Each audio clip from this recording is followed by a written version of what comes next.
Whether it's through rudeness, hostility, or outright bullying, a celebrity's behavior can often leave interviewers feeling extremely uncomfortable. Like when Blake Lively was so mean to a journalist that it nearly made her quit her job. First of all, congrats on your little bump. Congrats on your little bump. Lively's remark was inappropriate, as the reporter was not pregnant, visibly or otherwise. Nevertheless, the interviewer maintained professionalism and attempted to move the conversation forward, only to be met with even more snark from Lively. Did you guys love wearing those kind of clothes that you... Yeah. Yeah. And, you know, working in digital... Everyone wants to talk about the clothes, but I wonder if they would ask the men about the clothes. I would. I love Jesse's He has suits some and beautiful. how That's what I'm he saying. His wardrobe was beautiful. I know. Corey's Everybody. wardrobe was I know. gorgeous. He's Those so high-waisted pants. He's so great. I wish men And wore sorry, high-waisted too. pants I like that know. still. For the remainder of the segment, Lively largely ignored the interviewer, turning away to engage in a one-on-one conversation with her co-star, Parker Posey. Me too. Or the father with his tank top and bed. It's so good. Just like, it's just like Did you that. catch You could feel the it. tablecloth on the light in the Italian restaurant when they eat spaghetti? I didn't and notice that. No. This is a classic high school bullying method, acting like you totally click with your bestie right in front of the third wheel, to make them feel as excluded and ostracized and rejected as possible. But it only gets worse. In the years that followed, the interviewer revealed that she was actually infertile, making Lively's sarcastic remark about her supposed bump all the more painful. In contrast, actor Vin Diesel would make reporter Carol Moreira feel uneasy for a completely different reason. I found out that you are a nerd like me. You love Dungeons and Dragons. I'm anything like you because I love you. But I'm anything like you because I love you. Guys, really? Look how beautiful she is. You guys think it's a joke. How am I supposed to sit over here when I'm looking at such beauty? Come on, guys. She's beautiful. She's so beautiful. I'm in love. Diesel's pervy behavior didn't end there, as the actor would continue with his unwanted advances towards Moreira, even invading her personal space. I love her. Man, she's so f***ing sexy. It's not, I can't do this interview. Look at her. Does anyone say this? Guys, what's wrong? Am I the only one that's saying it? Look at her. She's so f***ing beautiful. It's like you can't even do an interview with her because you're just like, da da da da da da da da da. The discomfort on Moreira's face grew increasingly apparent as Diesel's creepy tirade went on, prompting her to quickly wrap up the conversation and make her escape. When did this turn into beautiful world? When did this turn into the most gorgeous girl in Brazil? When did this turn into I love you? Thank you so much. Thank you very much. In a similarly inappropriate interview, Red Hot Chili Peppers frontman Anthony Kiedis would unexpectedly kiss interviewer Erica M. despite her clear objections. Back off, baby. I'm just getting a little kiss. I'm just getting the teeniest kiss. The size. Oh, God. All right, this is a little kiss. You know, people are watching this. You're making me blush. M's discomfort would only intensify as Kiedis proceeded to ask her an extremely personal question. Could I ask you a question? Yes. What color are your underwear?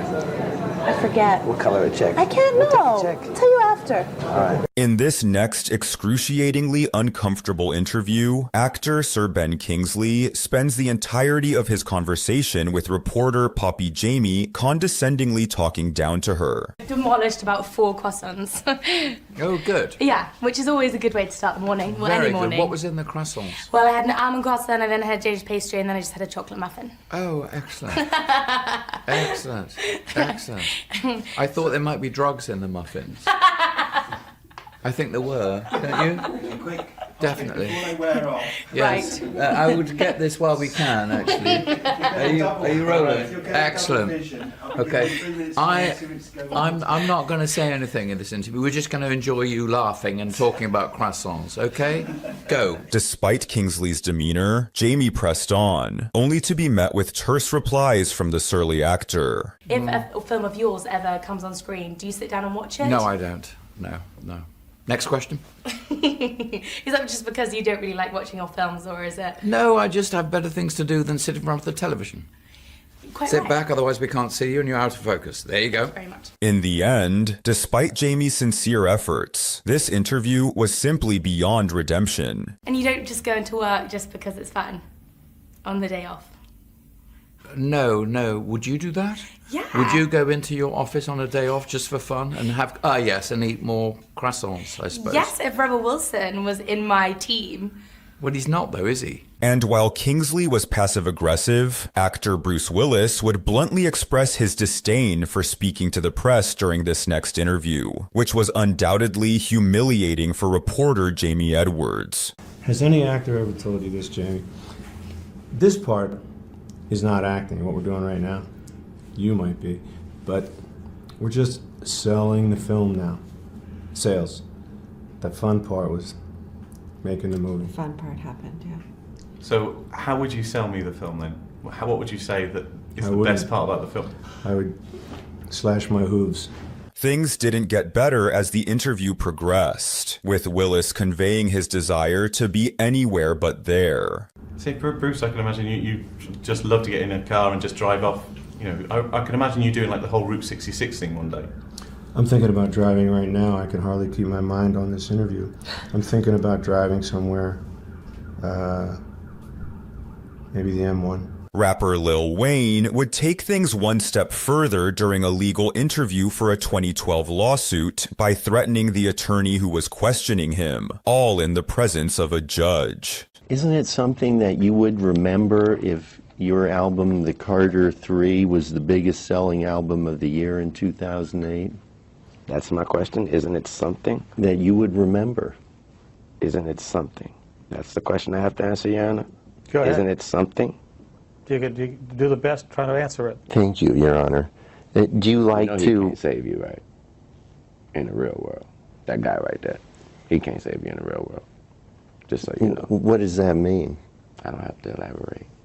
Is that ask your next question? Is please, that Mr. Ross. a threat against No, him? it's not. Mr. No, Ross, sir, can it's you not. just ask your next question, please? He can't save you. And what does that mean? I was talking to myself. This next interview got extremely uncomfortable when actress Cara Delevingne's distinct British humor was misinterpreted as sass by the hosts of Good Day Sacramento, resulting in this cringeworthy confrontation. I saw you in London talking a couple weeks ago on TV, and you seemed a lot more excited about it than you do right now. Are you just exhausted? No. I mean, I'm still very excited. You know, the premiere was last night. It was an emotional night. It felt like the end of an era, but I'm not any less excited than I was a couple of weeks ago. Maybe I had a bit more energy. It's the morning. You do seem a bit irritated. Perhaps it's just us. Yeah, I think it's just you. As the hosts perceived what they believed to be snark from Delevingne, they abruptly cut her from the broadcast and proceeded to trash her on air. We figured as much. We'll let you go then. How about that? We'll let you go take a little nap, maybe get a Red Bull. How about that? Cara Delevingne, thank you so much. Oh, with the bars. Wow. She was in a mood. I don't know. I think she was just a little irritated. I mean, these guys, they sit through all these interviews from 800 TV stations, but still. You make $5 million for 6 weeks worth of work. You can pretend to talk to Good Day Sacramento with some oomph. However, there was no denying the snark from Jesse Eisenberg during his interview with Romina Puga, where he took offense to Puga's casual reference to his co-star Morgan Freeman. So Freeman plays a magic debunker. Freeman? Who are you? Yeah. Freeman? Yeah. What, are you on a baseball team with him? Yeah, he's a buddy of mine. Okay. Eisenberg was unimpressed with Puga's interview skills and was sure to let her know it. What did you write on your hand? Nothing. Well, I saw there was a lot of things. What was it? A lot of things. Are they questions? No.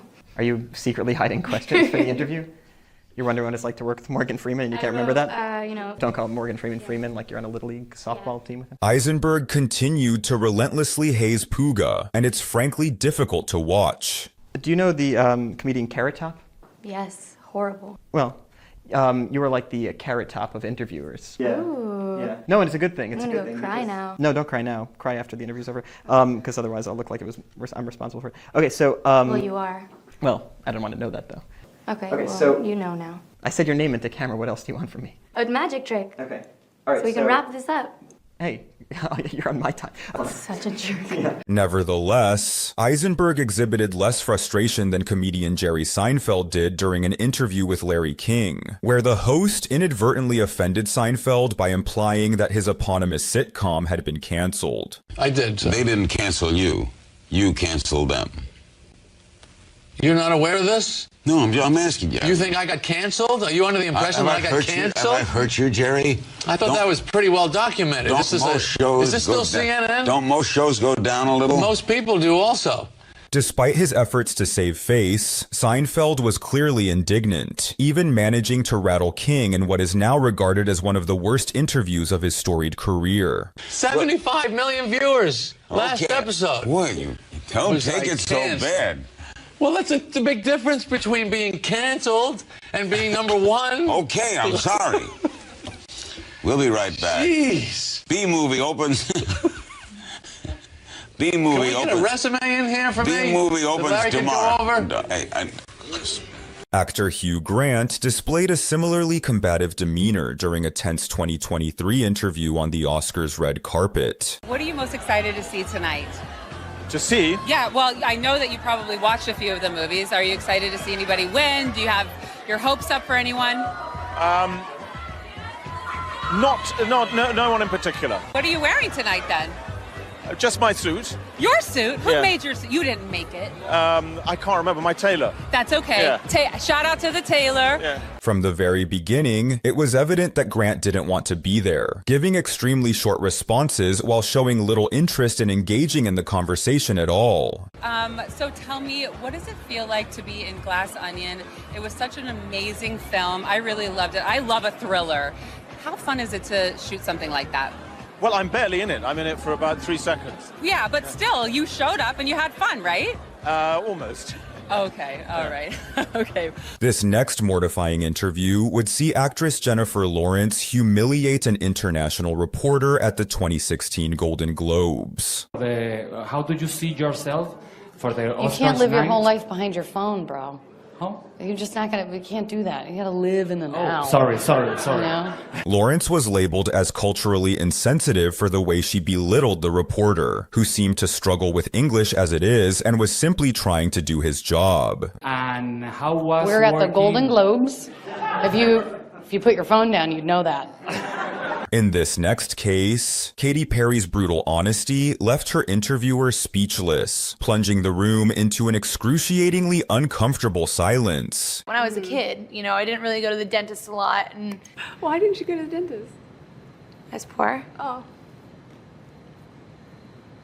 Yet that's nothing compared to the painful moment where Samuel L. Jackson called out a news anchor for mistakenly assuming he was Lawrence Fishburne. Did you get a lot of reaction to that Super Bowl commercial? What Super Bowl commercial?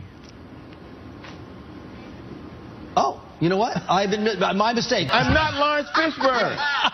That's my fault. I know that. That was my fault. My mistake. You know what? We don't all look alike. Father, you're We may exactly be right. all black and famous. You but are we all don't look guilty. alike. I am guilty. Next question. Rihanna would put this next reporter on blast during an uncomfortable moment when the singer was questioned about rumors regarding her supposed relationship with Ashton Kutcher in 2012. And will we be seeing a certain Mr. Ashton Kutcher perhaps making a trip over here? Wow, how disappointing was that question? Should we move on to another one? Absolutely. I think there was a question. We've got to move on. I think I'm there's a happy question. and I'm single, if that's what you were really asking. In this next clip, host Conan O'Brien would be put on the spot by the Pussycat Dolls lead singer Nicole Scherzinger, who caught him staring at her chest. They asked me to be a guest judge, Focus, Conan, to be, they asked me. I'm speaking of serious talk. He asked me That to is be so unfair. It's so, I'm sorry. I'm sorry. This wasn't O'Brien's first awkward moment on his own show, as actress Jennifer Garner has previously called him out for his poor grammar. But there's a time when you snuck into the room to see what the... I sneaked into the room. Snuck isn't a word, Conan, and you went to Harvard and you should know that.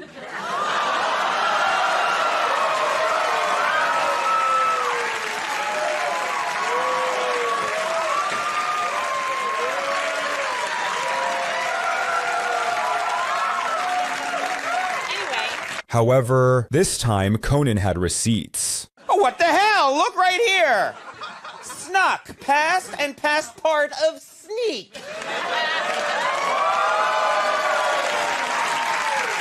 And speaking of uncomfortable talk show moments, comedian Bobcat Goldthwait's appearance on The Tonight Show in 1994 took a wild turn when he pulled off this infamous stunt that ultimately resulted in his arrest.